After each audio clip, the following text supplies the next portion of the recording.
Topic number 1 is principal uses of noun. There are uses of noun in a sentence are: number 1, subject of the verb; number 2, predicate noun; number 3, direct object of a verb; number 4, indirect object of a verb; number 5, object of a preposition. Number 1, subject of the verb. A noun may be used as the subject of the verb. For example, for a subject of the verb: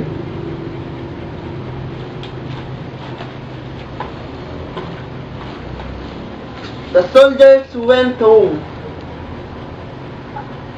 The subject is a person or things about where something is said by a verb. This is simple. The soldiers went home. The subject is the soldiers. In some sentence, subject follows the verb. Number 2, predicate noun. A noun will be used as a predicate noun. For example, in a predicate noun, the postmaster smiled.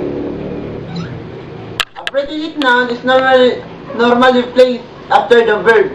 It is answered the question what or who. It is represents the same person or things. Example given. This is example given. The postmaster is Mike. The postmaster is, the answer is Mike. Mike is a postmaster.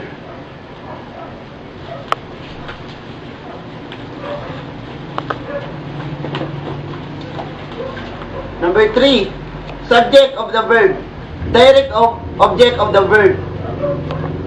A noun may be used as the direct object. The direct object names receives the action indicated by the verb. It is answered the question what or whom. It represents a person or things different from subject. The girl. This example in a direct object. The girl lose the book. The girl lose what? A book. It is not the same person as a girl. Girl is a subject. Both predicate noun and direct object of the verb answers the question what or whom. They are already distinguished, however, but their relation with subject. The direct object represents of different persons or things. The direct object sometimes precedes the subject and the verb. Number 4, indirect object of a verb may be used as the indirect object of a verb. For example, indirect object. The son wrote his father. The direct object tells to whom or to whom for whom or for what whom sometimes was done. In the first sentence given, the direct object tells what the boy wrote. To his father. Indirect object, father, tells to whom he wrote. A phrase introduced by the preposition to R for can be used instead of indirect object. Thus the first example, the son wrote his father. With indirect object, however, the to or for is never expressed in the sentence. If it were expressed, the noun would be object of the preposition and not an indirect object. We may also classify as indirect object certain nouns with the evaluate to whom when used after the verb, as does the sentence. For example, The employer asks the question of the clerk. Here, however, the idea of to is also present. For us something, a person implies addressing self-him.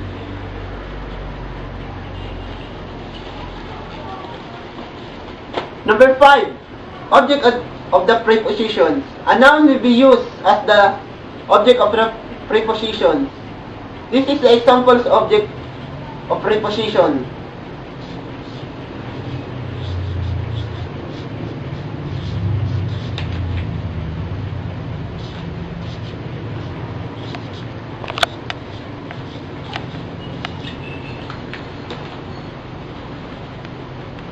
He asked for a peso. The object of the prepositions answers the question, what or whom. After the preposition, he asks for peso. Or for what? Answer, peso. This is the answer, peso. For what? Ask for what? Peso. That's all in principal uses of noun. Topic number 2, about verbal.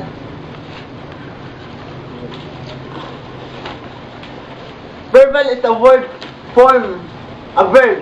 A verbal is not classified as a verb since it does not function as a verb. A verbal function as a noun,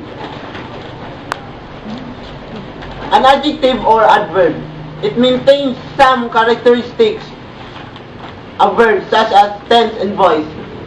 There are 3 kinds of verbal.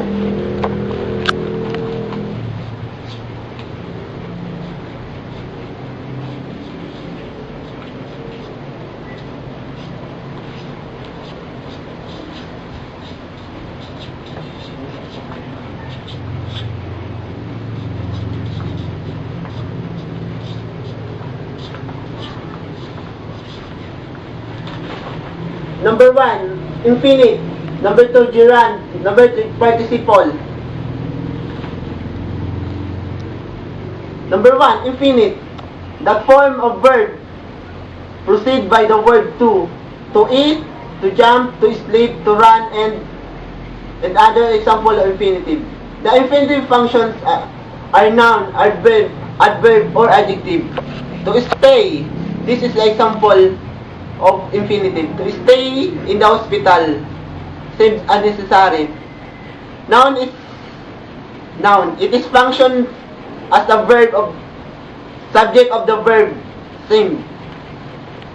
Number 2 example for infinitive. Celia came to visit her mother. This is adverb. It modifies the verb came. Number 3 example. Rosa has many novels to read. That example is adjective. It modifies a noun, novels. The infinitive has 2 tense, present and perfect.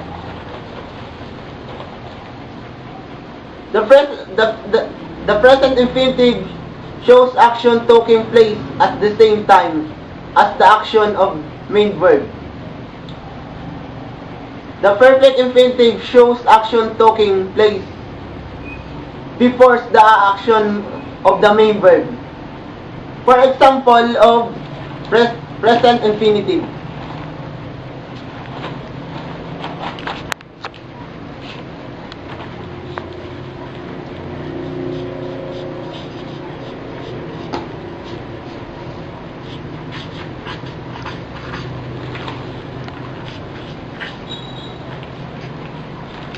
This is the example of present infinitive. I want to see here.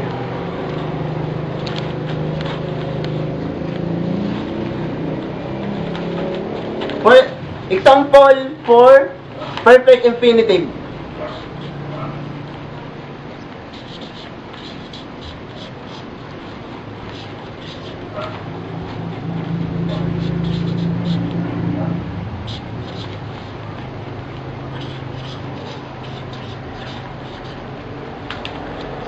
This is an example of perfect infinitive. I want to have see her. We own to help to paint the house. That is active voice. The painters own to be helped. Passive voice.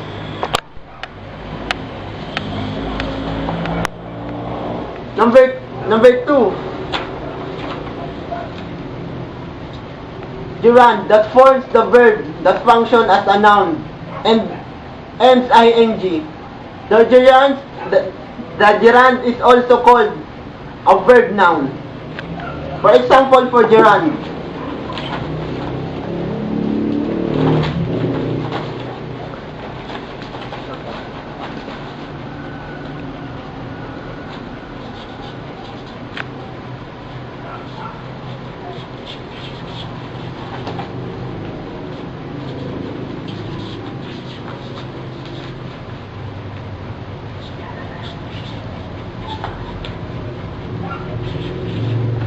this is the example for gerund. Walking is good exercise. Subject of the verb is a verbal noun, walking. This is another example for gerund.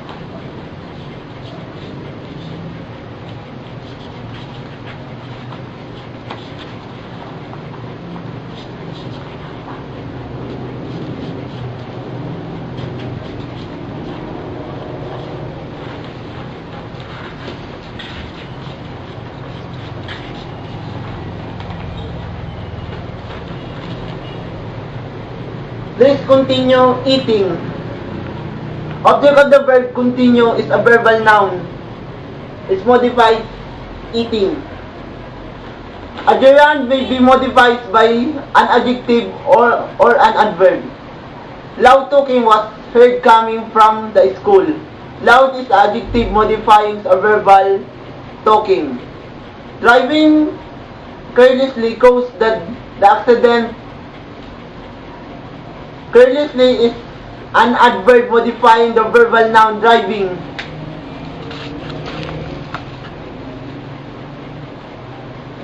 The present active gerund is the most familiar form. It always ends ing. The gerund, however, has two tenses, the present tense and the perfect tense. For example, I approve of your going to fiesta. The gerund is addition to having tense as voice. For example, for active.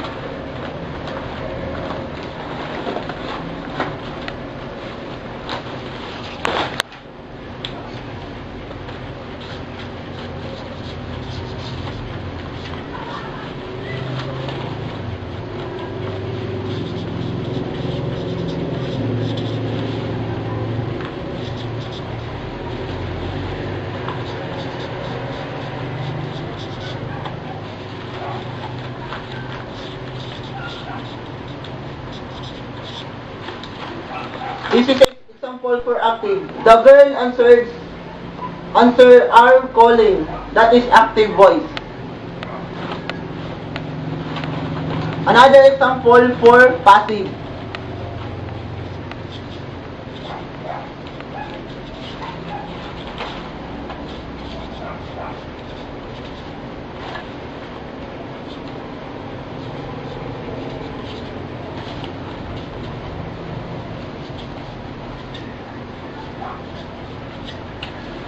This is example for a passive. Being called is the first step.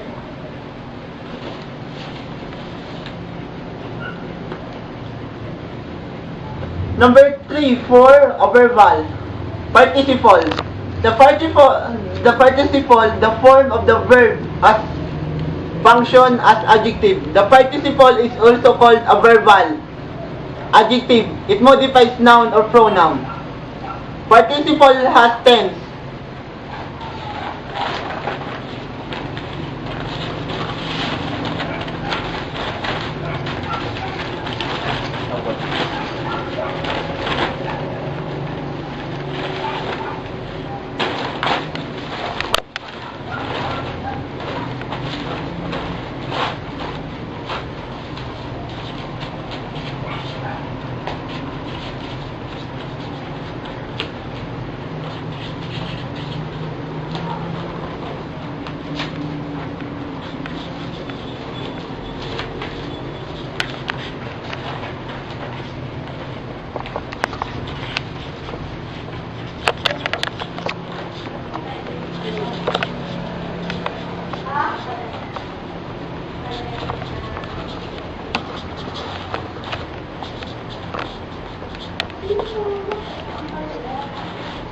This is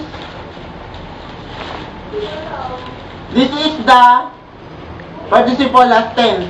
Present, asking, past, asked, perfect, having asked.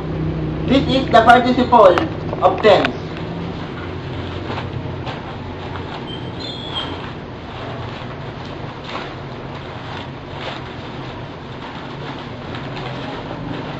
This is the example for participle.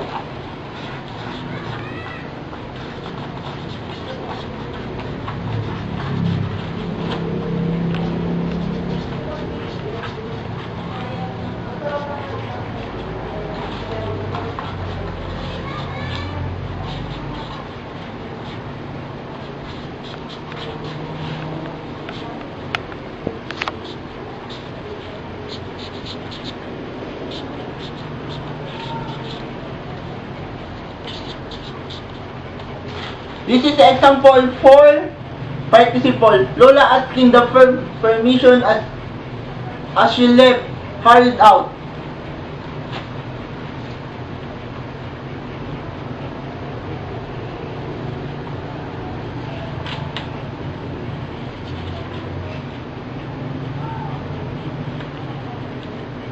And another example, he repeated the question asking as the previous meeting. Having asked a permission to leave, Luz decided to visit her sister. Wait. Example of Lola asking permission as she left, hurried out. This is the present tense. And number 2 example, he repeated the question as the previous meeting. This is example for past tense. Having asked a permission to leave, Luz decided to visit her sister. This is example for perfect tense. Perfect participle tense. How to distinguish between gerund and participle? Since both present active gerund and the present participle and ing, they will be confused. It must be remembered by a gerund is a verbal noun and a participle is a verbal adjective. A participle has always modified a noun or pronoun. A gerund will be always function as a noun. They wisely stop the children scheming. Scheming as a gerund since it functions as a noun. That example is a gerund. Scheming the professor's surveys for blows. Scheming in a participle since it modifies noun. Prisoner. There are 11 tips for a verbal rules. Number 1 rules. Avoid careless splitting of infinitive. An infinitive is split when a adverb is placed between to and the verb. For example, faculty. She hopes the sun changes my views. Preferred. She hopes suns to change my views. That is example. An infinitive may be split when adverb splits normally and more effectively between the two of infinitive. For example, the men were requested to kindly remove their bats. Number 3 rules. A pronoun used as a subject of infinitive is an objective case. For example, these rules, number 3. I want him to leave. Him is the subject of infinitive to leave. Him is not object of the verb want. Number 4 rules. A pronoun used as the object of the infinitive is in the objective case. These two example is wrong or correct. Wrong example, he wished to meet they. For correct example, he wished to meet them. That is a correct pronoun used object of infinitive in the object case. Number 5 rules. A noun which follows the infinitive of the verb. To be is the adjective case. If the infinitive has a subject, for example, I expected the visitors to be here. The subject of the infinitive to be is visitor. Hence, the objective here is named after the infinitive. Number 6 rules. A pronoun which follows the infinitive to be is the nominative case. When the infinitive does not have a subject, I would like to, for example, I would like to be she. The infinitive to be does not have a subject. Hence, the nominative case, she is me. Number 7 rules. If a pronoun or noun with the exception of indefinite pronoun should be in the passive case. For example, I disapprove of their living. In another example, for rules number 7, Anna's crying was in vain. Number 8 rules. An indefinite pronoun, anyone, someone, anybody, etc., used before the gerund is not a passive case. For example, we object to anyone yelling in the ball. Number 9 rules. Avoid dangling participle. A participle is said to dangling when the fails to modify squarely a noun of a pronoun. For example, illogical, leaping to the horse battle, implementing the horse into the battle, logical, leaping to the battle, the cowboy filled the horse goat.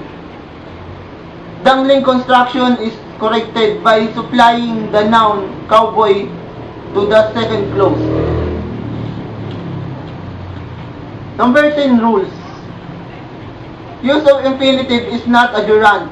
After the verb, able, agree, desire, well, here, this is an example of 10 rules. We have able to see the movie. And another example for 10 rules. I decide to call Jonah. This is the 11 rules and last. Use of gerund or participle is not infinitive. After the verbs avoid, endure, equal, she avoid calling Juana.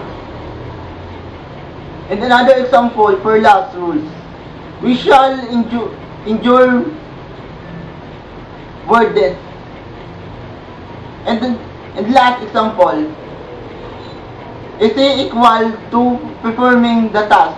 That's all for topic number 2 about verbal. Thank you.